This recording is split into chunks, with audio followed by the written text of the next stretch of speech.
जानकीनं न्यायालयास हादरवलंय. श्री स्वामी समर्थ प्रेक्षकांनो, लता कारखानीस कटकऱ्यात येऊन म्हणतात, मला पाण्यात ढकलणारी ही ऐश्वर्याच होती. त्यावर सौमित्र वकील म्हणतो, हे सगळं स्वतः लता कारखानीस सांगतायत आणि हा सगळा प्लॅन रचणारी ही ऐश्वर्याच आहे. या ऐश्वर्याला कठोरातली कठोर शिक्षा द्यावी मिलॉर्ड. आता जानकी कटघऱ्यात येते व म्हणते, जज साहेब, ऐश्वर्याने नानांना आणि माझ्या आईला जीवे मारण्याचा प्रयत्न केलाय. या ऐश्वर्यासारख्या बायकांना कायद्याचा गैरवापर करतात. त्यामुळे ज्या बायकांवर खरा अन्याय झालाय त्यांच्याकडे बघण्याचा दृष्टिकोनही बदलतो. माझा न्याय व्यवस्थेवर पूर्ण विश्वास आहे.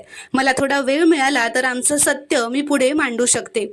पण पुराव्याअभावी ऐश्वर्या जर का ही केस जिंकली तर सामान्य माणसाचा न्यायावरचा विश्वास उडेल. पण तुम्ही तसं होऊ देणार नाही याची मला खात्री आहे, असं ती जज साहेबांना म्हणते. असं म्हणत जानकीने आपलं मत ठामपणे कोर्टात मांडलेलं असतं व पूर्ण न्यायालय हादरवून टाकलेलं असतं. प्रेक्षकांनो, तुम्हाला जर का हा शॉर्ट रिव्ह्यू आवडला असेल तर व्हिडिओ लाईक करा व चॅनलला प्लीज सबस्क्राईब करा.